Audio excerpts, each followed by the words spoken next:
दोनों आने के बाद फिर वही शुरू हो गया कि हमारी गेंदें अब फील्डर के हाथ में जानी शुरू हो गई, हमने देखा।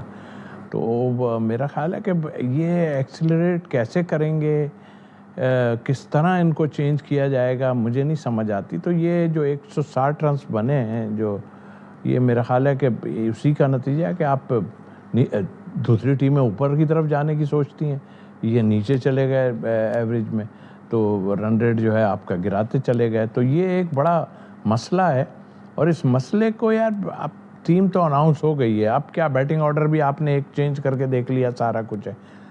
लेकिन आई थिंक मेरा ख्याल है इनको खुद सोचना पड़ेगा और मुझे तो लग रहा है कि एक आध बड़ा यानी कि फ़खर वगैरह मुझे लगता है ड्रॉप ना हो जाए आगे जाके, मतलब 11 से ड्रॉप ना हो जाए। शाहिद साहब, ये फैन से आपकी बात हो रही थी और आपने आप वो जिक्र भी कर रहे थे कि डिसअपॉइंटमेंट है। एक और डिसअपॉइंटमेंट ये है कि उस्मान खान का क्या करना है वो किसी को समझ नहीं आ रहा। बहुत सारे लोगों का ये मानना है कि अब अगर आपने नाफे को ट्राई करना था तो ये मैचेस आपके पास एक बहुत अच्छा ऑप्शन थे।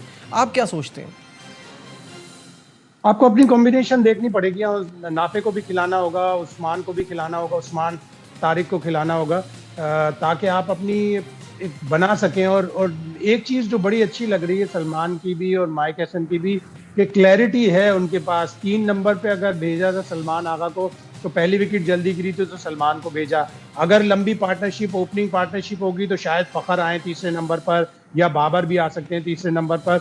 और फिर जगह बनानी पड़ेगी अगले 2 मैचों में उस्मान तारिक की भी और नाफे की भी, ताकि सारे प्लेयर जब आप लेके जाएं तो आपको आइडिया हो कि सारे प्लेयर रिदम में हों, सारे प्लेयर टच में हों। और उस्मान वाकई कल उसने आगाज़ तो अच्छा किया था, 2 चौके लगाए थे, और जिस तरह कप्तान ने, जिस तरह कोच ने उसे कॉन्फिडेंस दिया है उसके हिसाब से तो उसको अच्छा खेलना चाहिए।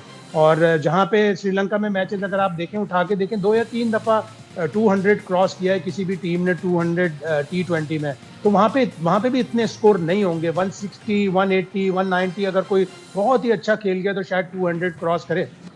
और जहाँ तक बाबर आजम की बात है, टेक्निकली एक प्लेयर इतना साउंड हो तो उसको अच्छी बैटिंग करनी चाहिए, तेज खेलना चाहिए। प्रैक्टिस मैच में उन्होंने छक्के वक्के लगा के बड़ा दिल खुश किया था, लेकिन मैं देख रहा था कि आखिरी जो 15 T20 खेले हैं बाबर ने, उसमें टोटल 6 छक्के लगाए हैं। 15 मैचों में 6 छक्के।